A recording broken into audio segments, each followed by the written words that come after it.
Je lis du livre de Genèse chapitre 4, les versets 1 à 8, ce qui suit.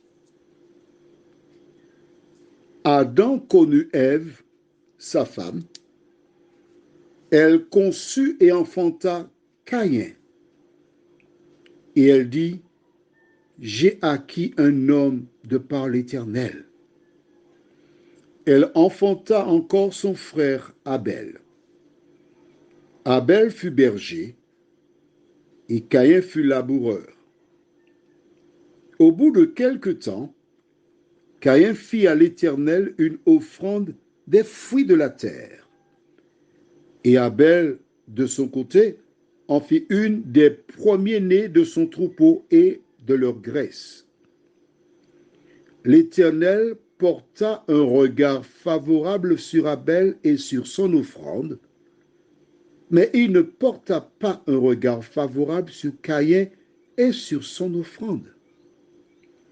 Caïn fut très irrité et son visage fut abattu.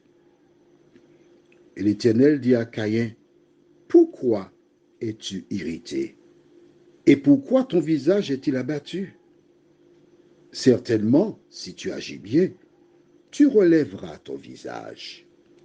Et si tu agis mal, le péché se couche à la porte et ses désirs se portent vers toi. Mais toi, domine sur lui. Cependant, Caïn adressa la parole à son frère Abel. Mais comme ils étaient dans les champs, Caïn se jeta sur son frère Abel et le tua.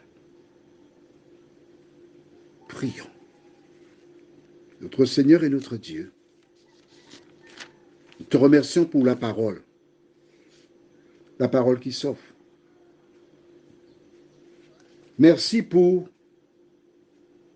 ton amour. Merci pour la grâce. Merci pour le salut. Merci pour la paix que nous avons en toi. Que le Saint-Esprit continue de nous éclairer dans toute la vérité et que nous puissions en tout temps, Seigneur, nous reposer sur ta parole, nous t'en prions, au nom de Jésus et pour ta gloire éternelle. Amen. Waouh! Tu te rappelles hier, quand nous avons vu l'ordre donné par le roi, Pharaon, dans Exode 1, versets 15 et 16, il a ordonné de mettre à mort tous les petits garçons.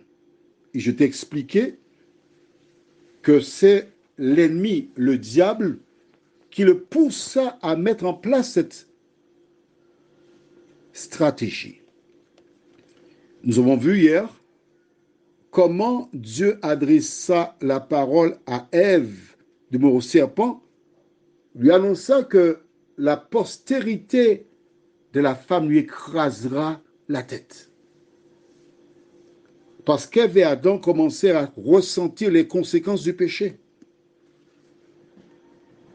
Et puisque c'est notre descendance qui écrasera la tête du serpent, je veux croire que Ève et Adam ont commencé à prier et demander à Dieu, Seigneur, permets que je sois enceinte et que notre enfant écrase la tête du serpent. Parce que nous avons assez. On n'est qu'au début du péché, on est bien d'accord. Mais Ève, lorsqu'elle voit les conséquences, elle dit non, Seigneur, permets. Elle met au monde le fils. Le premier, c'est Caïn. Je veux croire que tous les deux ont raconté à Caïn l'histoire. Je veux croire qu'ils dirent à Caïn, nous avons demandé à Dieu que ce soit toi qui écrase la tête du serpent pour nous délivrer du péché. Parce que c'est lui qui nous a fait tant de tort. Et le petit garçon entendait l'histoire. Puis un deuxième est venu, Abel, mon Dieu, merci. On lui disait la même histoire aussi. On ne sait jamais. Comme ça, si Caïn meurt, c'est toi qui devrais écraser la tête du serpent. Mais le serpent qui entend ça, que fait-il? De la même manière qu'il a tenté Ève, il se met en branle-bas le combat pour aussi tenter les deux garçons. Nous n'avons pas des écrits sur le premier sacrifice. Mais à la lumière de la lecture de la Bible, si Abel a offert, je lis verset 4, hein, et Abel de son côté en fit une des premiers-nés de son troupeau et de leur graisse. Il n'a pas pris un animal quelconque, il a pris le premier-né. Quand tu lis la Bible, tu vois que Dieu demandera aux hommes d'offrir le premier-né. Donc, m'appuyant sur ce verset de la Bible, je suis poussé à croire que dès le départ, Dieu avait donné cette information. Caïn était laboureur. Il décida d'offrir à Dieu des fruits de la terre. Et Abel, lui, a offert le premier-né de son troupeau. Je me répète, ou je le dis encore, plusieurs personnes tiennent ce langage. Ah oui, mais Caïn a donné ce qu'il pouvait, il était laboureur, il ne pouvait pas donner autre chose. Tandis que Abel, lui, était berger, il avait des animaux, il pouvait. Si tu pensais ainsi, je dis si tu pensais parce que là, après avoir écouté cet audio, tu ne devras plus penser ainsi. Pourquoi? Par le passé, les gens faisaient du troc, T-R-O-C, c'est-à-dire échange. J'ai des fruits, je te donne des fruits, en contrepartie, tu me donnes un animal. Jusqu'à ce que l'argent arrive, les gens faisaient le commerce ainsi. Caïn pouvait faire le troc.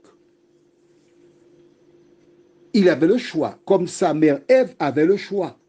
Elle décida de faire à sa tête en mangeant le fruit. Il décida de faire à sa tête en offrant les fruits. L'Éternel n'a pas accepté son offrande. Et il est furieux. Il est furieux encore, oui. Il veut faire à sa tête. Mais est-ce que plusieurs d'entre nous, nous ne faisons pas comme Caïn? Tu lis la Bible, tu vois ce que Dieu demande, mais tu veux faire à ta tête. Tu veux faire selon la tradition, selon les anciens. Mais au retour de Jésus, ça ne tiendra pas pour toi, tu sais. Au verset 7, voilà ce que Dieu dit. Certainement, si tu agis bien, tu relèveras ton visage. Et si tu agis mal, le péché se couche à la porte. Ah ah, Dieu dit dans le 4e chapitre de Genèse que quand tu fais le mal, tu pêches. Rappelle-toi, le péché c'est quoi? 1 Jean 3, 4 déclare, quiconque pêche transgresse la loi. Donc la loi existait déjà là. C'est pour la première fois que nous trouvons ce mot dans l'Ancien Testament, péché, là. Et celui qui a péché, en l'occurrence Caïn, il a choisi son parti, le parti du diable. Que fait-il? Il tue celui qui est fidèle à l'Éternel. Pourquoi es-tu harcelé par des membres de ta famille, par tes collègues, par tes voisins? Pourquoi on te cherche querelle alors que tu ne fais rien de mal? C'est tout simplement parce que le diable cherche à détruire toutes celles et ceux qui ne sont pas à lui. Alors, de quel côté te trouves-tu? Du côté de Caïn ou du côté d'Abel? En poussant Caïn à tuer Abel, il se donnait un sursis. Prions. Seigneur, nous commençons à comprendre un peu mieux ta parole. Merci de continuer de nous diriger dans de verts pâturages, afin que la nourriture spirituelle que tu nous donnes nous fasse du bien. Merci, Saint-Esprit, Aide-nous, ô Dieu, à ne pas nous contenter d'écouter les audios, mais aller par nous-mêmes, lire, car tu désires que chacun soit sauvé. Fais-nous du bien encore, Seigneur. Nous t'avons prié au nom de Jésus et pour ta gloire éternelle. Amen. Je te souhaite une bonne nuit sous le regard de Dieu.